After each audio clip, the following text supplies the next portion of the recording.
Hi, Tarot fam. Welcome back from the Christmas holiday. It is Boxing Day in the United Kingdom and in the Commonwealth. So I thought we would focus on Katy Perry and Justin Trudeau. Be right back.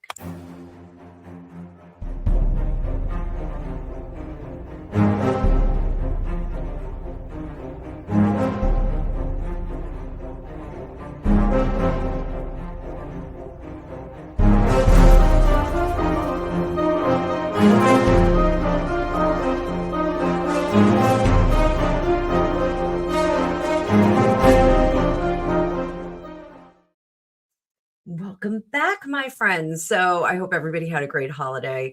If it's your first time here, I'm Annabelle. I'm a tarot reader, psychic medium, and tarot instructor, psychic coach for the last 35 years. So I hope if you're just finding my video, you'll stick around for a little bit. We have a lot of fun over here. We have a really, really great community. So today we're going to look at, this is something a little bit different that I started doing before the Christmas holiday. We're going to look at some of my subjects, numerology, and we're going to add some tarot in to show you guys how you can look at your numerology and then get a tarot reading to kind of direct the energy on that. Let you know how you can best use the ingredients that the universe has given you. So before I bring up the card view, I want you to give this a like because it does help the algorithm. And if you want to subscribe, give me a subscribe too. My subscribership has been growing by leaps and bounds of late, and I'd like to keep it that way. So welcome to the cookie jar if you are new. So let's pull this up. We are gonna, that's my card space, just for those of you in the know. We're going to talk a little bit about Catherine Elizabeth Hudson, otherwise known as Katy Perry. She was born on October 25th, 1984. So for some reason, 1984 seems like it is so close.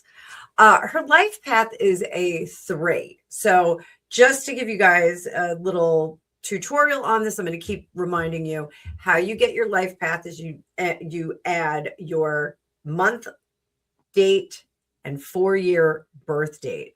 Add all of those together until you get down to one number. And that is how you find your life path number. And so the life path is really the things that make up who we are. It's the ingredients the universe gives us. It's our personality, it's our talents, it's all of those things. So having a 3, it is the number of creativity, expression, performance, and voice. So it's not difficult to see how Katy Perry is really flexing this in her current world, communicating through art. I personally really like her performances, but I do think she needs to grow with her audience. I feel like she's kind of left her audience behind in terms of maturity, but that's my own personal opinion. Her personal year, how we get our personal years, we take our birthday, the month, the day, and we add it to the universal year. Currently, we are going into a universal year of 1. That is for 2026. So her personal year is 1 + 7 + 1 = 9. So what does that mean? That means that 9s are about closure, release, and emotional completion. They're not about forcing new chapters, but they're about finishing old ones properly. So my assertion that Katy Perry needs to grow up with her audience, I think this is a good year where she can use the creativity and the communication that she was born with and combine it with the completion. She can use this to graduate or mature out of that younger phase of performance that she was doing. Her last world tour was received moderately okay. It wasn't a blockbuster. It was no Taylor Swift Eras tour. But it was criticized because she did seem very sophomoric and very juvenile in it. There were some odd dance routines that she did that were supposed to be video game based. So I kind of got what she was doing. I'm a gamer myself. I kind of got what she was talking about. Centipede is my favorite vintage game. If any of you want to know if we ever have a trivia contest on trivia about Annabelle the Psychic.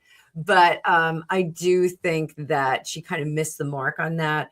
because her audience wasn't robustly invested in that. So so we have a life path of 3, which is creative and expressive, and we're entering this personal year of 9, which asks for honesty, emotional release, and letting go of what no longer fits. This definitely matches what I am saying about her.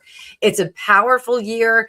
It can be bungled awfully, but it can be handled very nicely if she is very intentional and careful about it. So let's see what she can do. What's going to support her creatively and emotionally?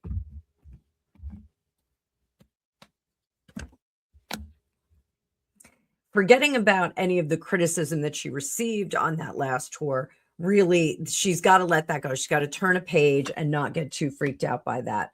Collaborations, I wouldn't do. Though I did love her collaboration with Kanye. I did love that song when my kids were little. Not to expect a great deal of fanfare and approval right away. She's got to be patient in this aspect. I don't think that it's going to, you can't recreate your career like that. Now, Madonna is one anomaly who does that. Gwen Stefani, I think to a certain extent, does that as well. Shape shifting and changing how they are presenting themselves creatively. I don't think that Katy Perry should do that for a couple of reasons. Her personality and professional profile was very radical and very unique. She had candy on her boobs. She had all kinds of crazy stuff going on. And I think that she should proceed with caution. Not to say that she should absolutely turn the beat around like Mary Fisher did in She Devil. If you haven't seen that movie, go see it. It's a Roseanne Barr and Meryl Streep movie. It is fantastic. It is fantastic. Mary Fisher has an amazing character arc in that. So I think that she needs to kind of let this evolution happen in a more natural pace and not force it. What drains her or complicates this cycle?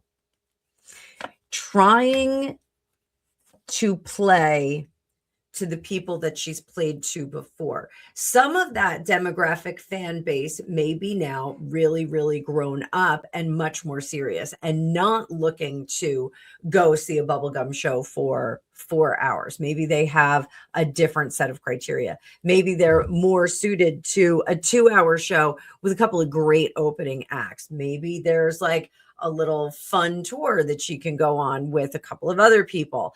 I posit like Tiffany and Debbie Gibson back in the day. They were huge back in my childhood.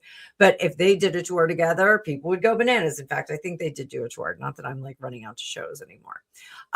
But I think really saying, well, we're going to have to do one for the old fandom. I think that that's a foolish mistake. I think she really needs to sharpen up her songwriting skills or tune writing skills. I think she needs to do that. And I think she needs to get to writing some really, really good songs. She's been through a lot. She had the split up with Legolas, Orlando Bloom. They do have a child in common. So that was quite a serious relationship, though they did not get married. They never did officially get married. I think if she gets out of her comfort zone and stops relying on what she thinks is her core demographic, I think she will find much, much more success. What should she consciously focus on?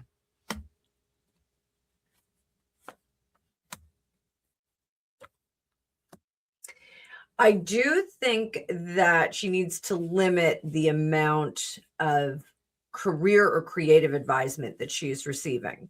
I think there are a lot of people around her. You don't get to be Katy Perry without a big machinery around you.